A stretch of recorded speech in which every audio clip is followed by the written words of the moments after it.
একটি ছোট্ট গ্রাম, কাঁচা ঘর বাড়িতে বসবাস করে ফারুক নামে এক লোক।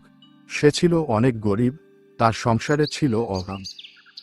হায় আল্লাহ, আজও কাজ পেলাম না। এখন কিভাবে চলবো? সংসার কিভাবে চালাবো? পোলাপানের খরচ কিভাবে চালাবো? তুমি কিছু করতে পারো না ফারুক? অন্যদের দেখো, তারা কত সুখে আছে। আমাদের দিন কবে ভালো হবে? তোমার কাছে আমি বিয়ে বসে আমার জীবনটা শেষ করে দিলে। আমি তো চেষ্টা করছি শিমুল, ভাগ্যেও তো থাকা লাগবে। কি আর আমি করতে পারি? ভাগ্য দিয়ে কি ভাত সেদ্ধ হয়? তুমি কিছু একটা করো, আমাদের বাঁচাও, আমরা যে হাঁপিয়ে উঠেছি। মা, রাগ করো না, আমরা প্রয়োজনে না খেয়ে থাকবো, তবুও বাবার সাথে ঝগড়া করো না। হায় আল্লাহ, কি হবে আমাদের ভবিষ্যৎ? আমাদের ছেলে মেয়েদেরকে না খেয়ে রাখবো। পরের দিন বিকেলে ফারুক মাঠের পাশে একটি গাছের নিচে বসে থাকে। সে চিন্তায় মগ্ন। আমি কি করব এখন? সংসারে তো কিছুই নাই।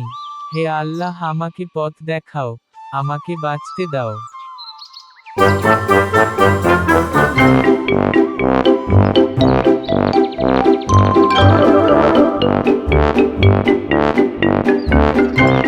ভয় পাইস না, তুই ঠিক হয়ে যাবি। আমি তোকে সাহায্য করব।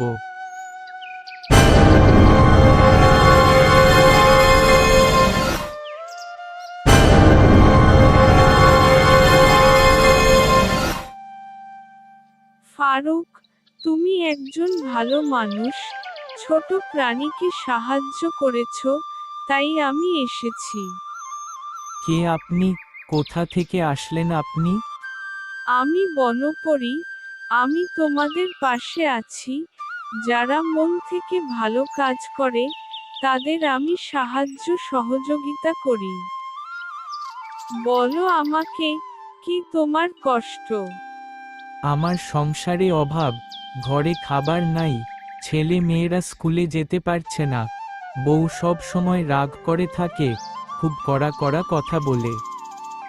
শোনো ফারুক, কাল সকালে তুমি ঘুম থেকে উঠবে, পাশের জঙ্গল পরিষ্কার করে সেখানে তুমি সবজির ক্ষেত তৈরি করবে, এবং এই ক্ষেতে সবাই মিলে কাজ করবে ও ফসল ফলাবে। এতে কি সংসার ভালো হবে? আমার সংসারের সুখের জন্য। ভালো কাজ কখনো বৃথা যায় না।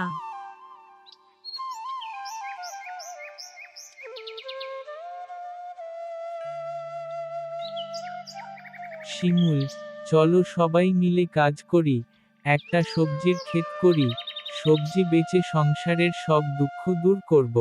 সবজির ক্ষেত? এখন আবার নতুন কি কাণ্ড শুরু করলে? আমাদের ধ্বংস করার নতুন ধান্দা? না, শিমুল, এবার আর হাল ছাড়ব না। চেষ্টা করব সবাই মিলে যতটুকু পারি। আমিও তোমার সাথে কাজ করব বাবা। আমিও তোমাকে সাহায্য করব বাবা।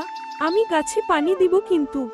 আমিও কাজ করব, ক্ষেতের আগাছা মুক্ত রাখব এবং দেখাশোনা করব। সবাই মিলে মিশে কাজ শুরু করলো। কেউ গাছ কাটছে, কেউ পরিষ্কার করছে, আর কেউ বীজ বপন করছে। একসাথে কাজ করতে মন্দ লাগছে না, কিন্তু আমার খুব ভালোই লাগছে। দেখবে, এই ক্ষেত দিয়ে আমাদের সুখ শুরু হবে, আমাদের দিন ঘুরবে এবার।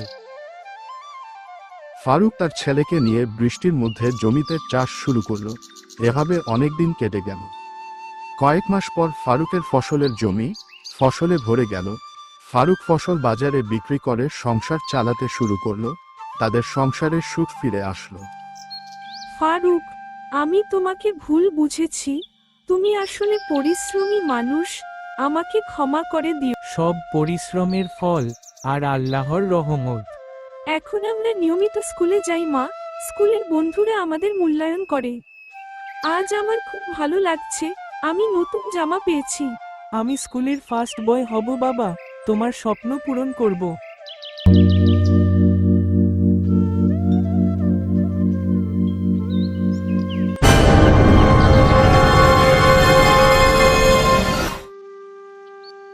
ফারুক, তুমি প্রমাণ করেছো যে ছোট প্রাণীকে সাহায্য করে আল্লাহ তার ঘরে বরকত দান করেন।